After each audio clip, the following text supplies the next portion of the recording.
Good morning, Mrs. Johnson here today instead of Miss Hills. Miss Hills usually does these maths assessment feedback videos, but she had to be in class unexpectedly all day today, so she hasn't had the time to do the video. So I said I'd step in for her this week. So I know that lots of you did the arithmetic test on Monday this week. Well done to all of you who did it and sent it in. Fantastic work. As you know, this is what we call our mid-assessment. So it's not the first 12 questions, which are generally the easiest. It's not the last 12 questions, which are usually the hardest. It's kind of those middling ones. So some of them you might have found easy. Some of them you might have struggled a bit more with. There's often a lot of questions, aren't there, to do with fractions on the arithmetic test. And I know some of you find fractions harder. I don't think it's because the methods are necessarily harder. There are just lots of different methods to remember, and sometimes it's easy to get confused with those. So don't worry if you found some of those a bit tricky. We're going to go through a few questions today, and hopefully that will help you for next time. The average score on the arithmetic test this week was 8 out of 13.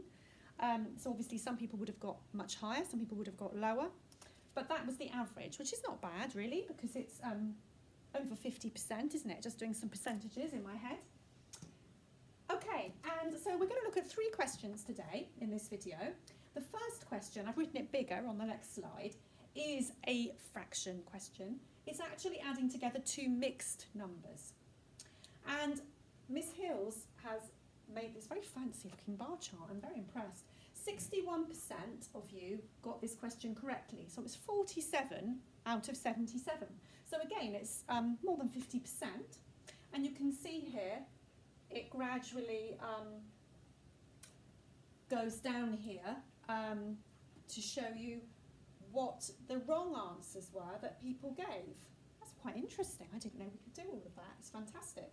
So yeah, it shows you what the answers were that people gave. Now, as you can see, there were 2 possible answers for this question. So we'll come along to that in a minute. So here's the question itself: 5 3/4 plus 2 3/4. And as I'm sure you all know, these are what we call mixed numbers because we have a whole number and a fraction. So it's called a mixed number. So there are 2 different ways to approach this question, and we're going to look at both of them. One way would be to partition the mixed numbers into whole numbers and fractions and add them up separately. So that's quite easy, isn't it, when I'm adding up the whole numbers? So 5 plus 2 equals 7.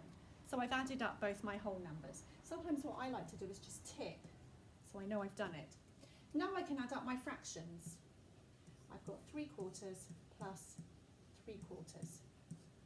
So I've just partitioned my mixed numbers into whole numbers and fractions. Now, adding these 2 fractions together is actually quite easy. Why? Have a little think. Hopefully you're all shouting at the camera because, shouting at the screen, because the denominator is the same. And when the denominator is the same, we can go ahead and add and subtract the fraction. Just remember though, that we are adding 3/4 and 3/4. It's the same as adding 3 bananas and 3 bananas, or 3 books and 3 books, or 3 potatoes and 3 potatoes. The denominator doesn't change, because if you add 3 bananas and 3 bananas, you get 6 bananas. 3 books and 3 books, 6 books. So 3/4 and 3/4, you would get 3 plus 3, 6/4. So now I've added my whole numbers, I've added my fraction. But the question asked me what this mixed number plus this mixed number equaled. So now I need to put these 2 together, don't I? I need to add my 7 and my 6/4 and put them together. And that's where we can sometimes run into problems. Because sometimes we think, okay, well, I'll just make it into a mixed number, 7 and 6/4. Now, in theory, that's not wrong, but it's not really right either. What's wrong with my mixed number here? Have a little think. Hopefully you've all spotted that this is an improper fraction because 6 is bigger than 4. When I was at school, we used to call them top-heavy fractions sometimes, because the numerator is bigger than the denominator. And it's not good practice to have an improper fraction in a mixed number. So what I really need to do is make that into a mixed number first. So I've got 1, because I need to find out how many quarters there are in 6. And if I draw a little diagram here, I know that I have 4 quarters in a whole. So I've got 1, 2, 3, 4. And then, where are my 4 quarters? I need 2 more quarters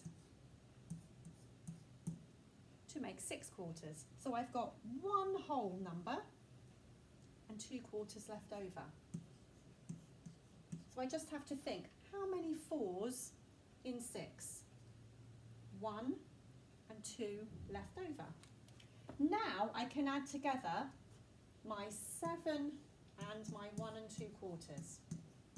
And that will give me 8 and 2 quarters, which was one of the possible answers on the form. But it's always good practice to simplify your fraction if you can. And I'm sure you can all see that we can simplify 2 quarters quite easily because they're both even numbers, aren't they? So we can divide them both by 2. And that will give us 2 divided by 2 is 1, 4 divided by 2 is 2. So this is the best answer really, the simplest fraction, the simplest mixed number, but this is also a possible answer. So that's one way of solving the question. I'm just going to get rid of my notes here, because actually it's not the way I would have done it. I would have made both of these into improper fractions first. The reason I would do that is because sometimes I think it's easy to start making mistakes when you get to this bit here and remembering to add on the whole number. So if you got 7 and 2 quarters as your answer, that might be what you forgot to do. So what I would do, I'm going to do it in a different colour, I would make these into improper fractions first. How do I do that? I have to work out 5 lots of 4, because I know there are 4 quarters in a whole number. So 5 lots of 4 is 20, so I times those together.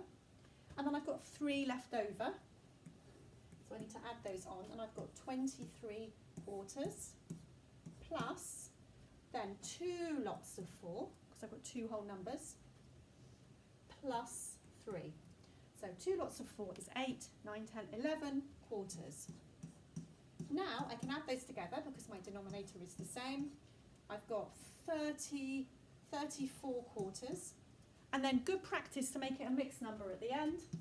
How many lots of 4, how many whole numbers in 34? I've got to use my times tables knowledge.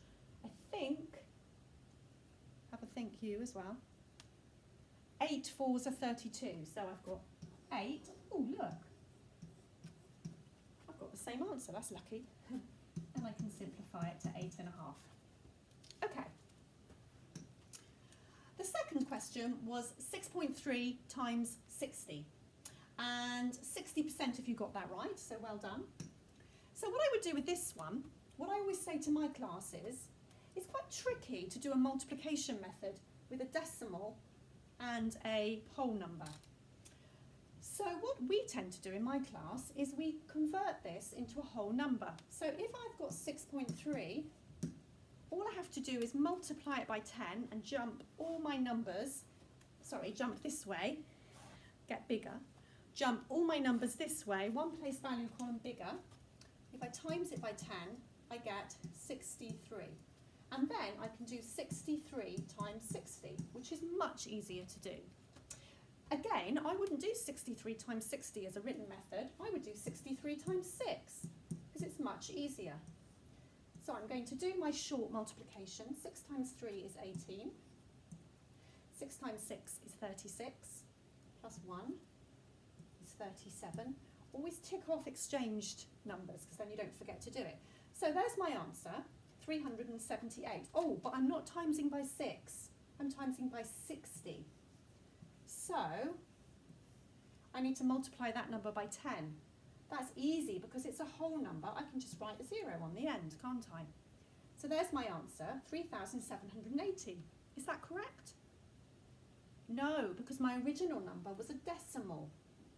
And I can look at that immediately and see it's way too big, isn't it, to be the correct answer. So at the beginning, I multiplied my 6.3 by 10 to make it 63.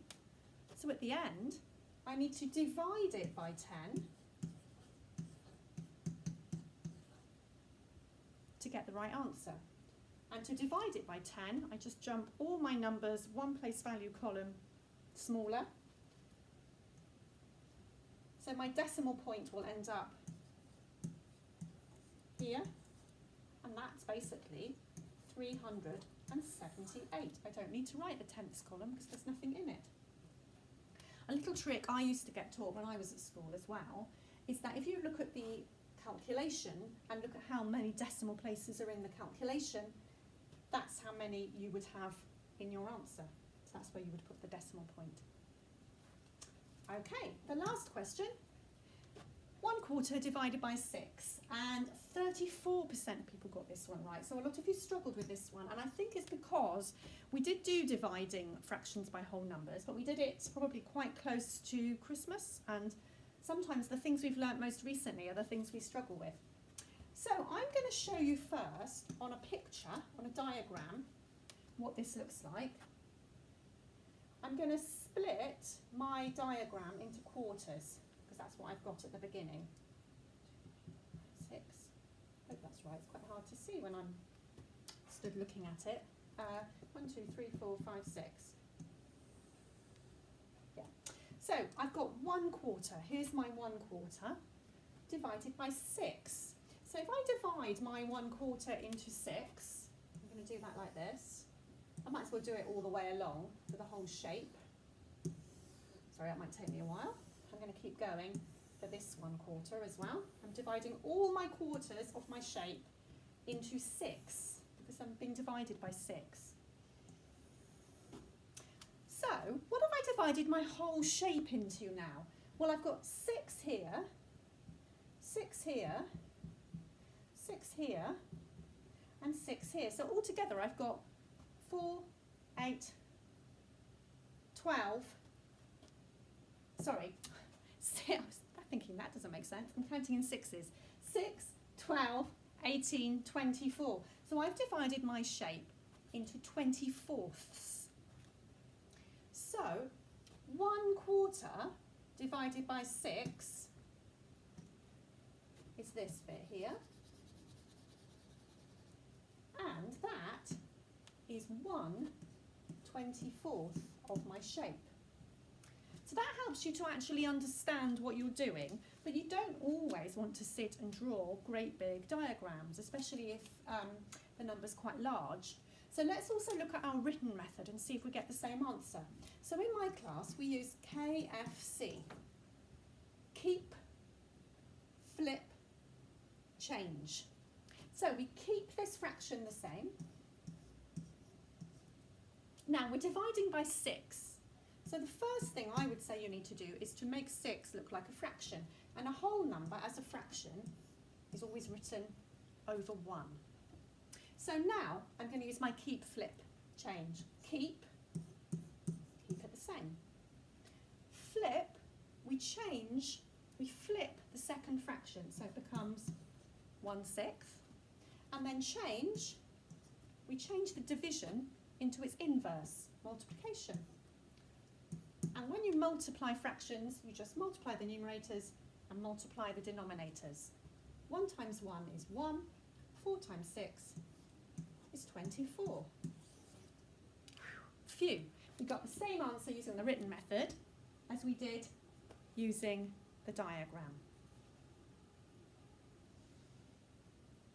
Hopefully that wasn't too whistle-stop. I felt like I didn't want this video to go on too long, so I was talking you through it quite quickly. But if there was a particular question here that you struggled with, you could always just pause it, couldn't you, at different stages of the video and make some notes. Or if, one of the questions you got right, you could have whizzed through that a bit more quickly. It's a bit like telling you that at the end, really, when you've already sat here for 15 minutes or 14 minutes. But anyway, I hope that's helped you today. I think that was the last question Miss Hills wanted me to go through with you. Oh no, there is another one. Let's just see. Oh yeah, sorry, there's one more. Sorry, I forgot about that. So the last question is a BIDMAS question. We've got 8 squared plus 32 divided by 8. So when I'm doing a BIDMAS question, I always write BIDMAS to help me remember. I've got no brackets, but I have got some indices because these are our indices. So I'm going to work that out first. So 8 squared. Now 8 squared, what does that mean? Does that mean 8 times 2? Or does it mean 8 times 8? I think it means 8 times 8. It means 8 times itself. So 8 times 8 is 64. And then I write the rest of the calculation the same way. So I've just done my indices. Right, there is some division. There is some division. We've got 32 divided by 8. That is 32 divided by 8. That's 4. So I'm going to write out where I've got to with my calculation again. 64 plus 4. And now I can solve it. There's only one operation left. There's no multiplication. There's some addition. There's no subtraction. So 64 plus 4 is 68. And that's the correct answer. So just always write BIDMAS out here and systematically tick it off and systematically write down the calculation as you solve each of these operations in turn. Okay, 16 minutes in the end. Hope that helped you today. Have a great rest of the day and I'll see you again soon. Bye.